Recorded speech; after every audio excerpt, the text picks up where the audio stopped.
1. Apabila kita mandi di air laut, maka kemungkinan yang akan terjadi adalah A. Tubuh kelebihan air karena osmosis terjadi dari air laut menuju sel tubuh. B. Tubuh kelebihan air karena difusi terjadi dari air laut menuju sel tubuh.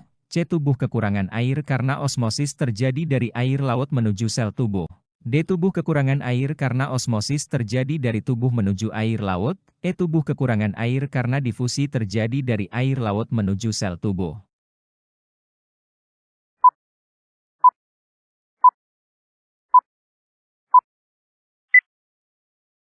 Jawaban yang benar adalah D. Pada saat kita mandi di air laut, maka akan terjadi peristiwa osmosis. Karena air laut lebih hipertonis daripada cairan dalam tubuh kita, maka air dalam tubuh kita akan keluar menuju air laut, sehingga tubuh kekurangan air. 2. Bagian yang berlabel X, Y, Z pada gambar struktur membran adalah A. Lipida, glokolipida, protein, B. Protein, glikolipida, lipida, C. Glikolipida, protein, lipida, D. Glikoprotein, lipida, protein, E. Glikoprotein, protein, lipida.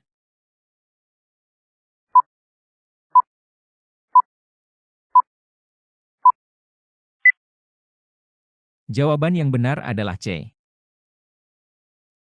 Struktur membran sel tersusun oleh fosfolipid, karbohidrat, protein, dan kolesterol.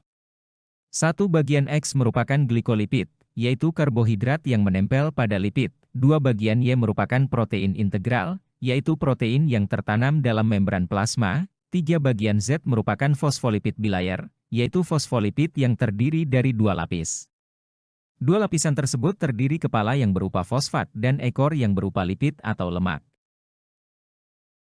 3. Perbedaan permukaan larutan setelah hari kedua adalah AX naik, Y turun, sebab X isotonis dengan Y. BX naik, Y turun, sebab X hipertonis dari Y. CX turun, Y naik, sebab X hipotonis dari Y. D turun, X turun, sebab X dan Y isotonis. Y naik, X turun, sebab X hipertonis dari Y.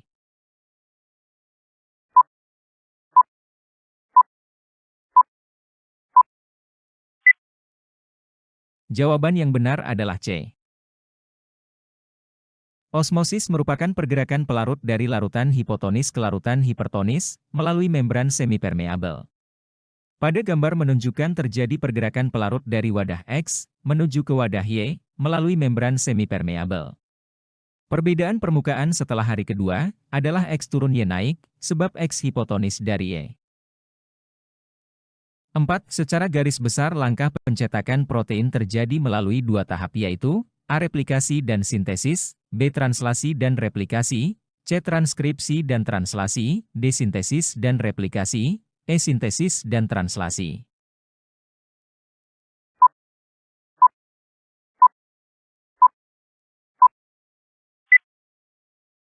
Jawaban yang benar adalah C. Tahapan sintesis protein terbagi menjadi 2 bagian, yaitu transkripsi dan translasi. Secara umum, sintesis protein berawal dari DNA, lalu pembentukan RNA, kemudian penyusunan protein. 5. Tabel berikut adalah daftar kodon dengan asam amino. Apabila urutan basa nitrogen DNA yang akan melakukan transkripsi adalah CGG, CCT, GGT, GTA, CAC, maka urutan asam amino yang akan dibentuk adalah A-glutamin, alanin, valin, serin, prolin, B-glutamin, alanin, prolin, serin, valin, C-alanin, glutamin, prolin, serin, valin, D-valin, glutamin, alanin, serin, prolin, E-valin, glutamin, alani, prolin, serin.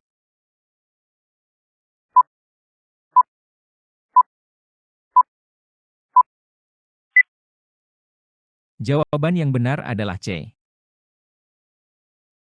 Asam amino terbentuk, alanin, glutamin, prolin, serin, valin.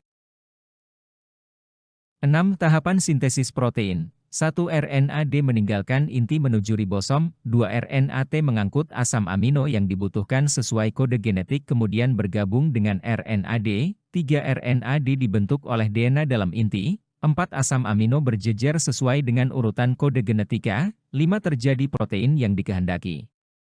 Urutan sintesis protein yang benar adalah A1234 dan 5, B1341 dan 2, C2341 dan 5, D3124 dan 5, E2345 dan 1.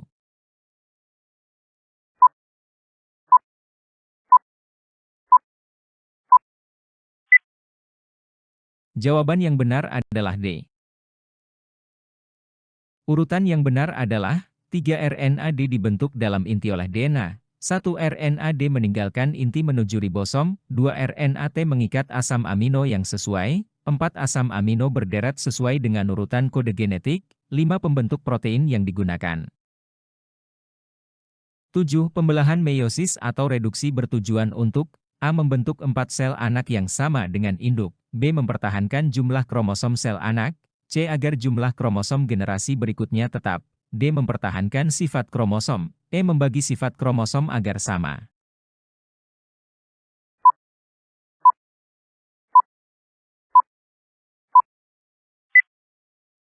Jawaban yang benar adalah C. Meiosis disebut juga sebagai pembelahan reduksi, karena menghasilkan keturunan dengan jumlah kromosom separuh dari kromosom induk. Tujuan pembelahan meiosis adalah mengurangi jumlah kromosom agar jumlah kromosom setiap generasi selalu tetap. 8. Berdasarkan tahapan pada meiosis, anafase 1 ditunjukkan oleh gambar A1, B2, C3, D4, E5.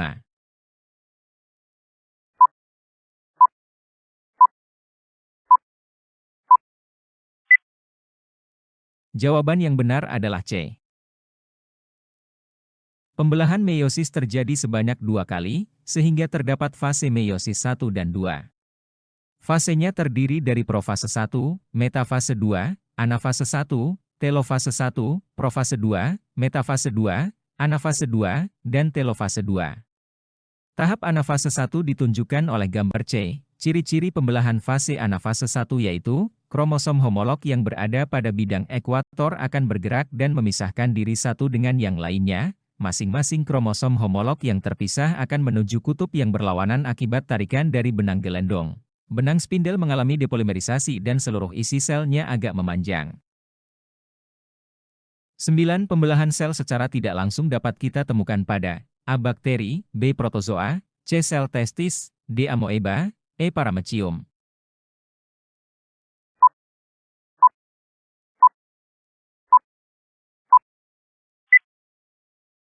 Jawaban yang benar adalah C. Suatu pembelahan dikatakan tidak langsung, karena suatu sel harus melakukan preparasi atau persiapan terlebih dahulu, sebelum bisa membelah.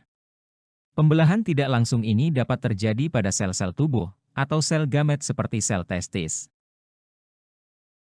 10. Pengangkutan secara aktif adalah A. Gerakan molekul dari konsentrasi tinggi ke konsentrasi yang lebih rendah, B. Gerakan air dari konsentrasi yang rendah ke konsentrasi yang tinggi, C. Pengangkutan air masuk ke dalam sel dan merupakan gerakan dua arah, D. Pengangkutan yang tidak memerlukan energi dengan gerakan bolak-balik, E. Pengangkutan yang memerlukan energi dan merupakan gerakan satu arah.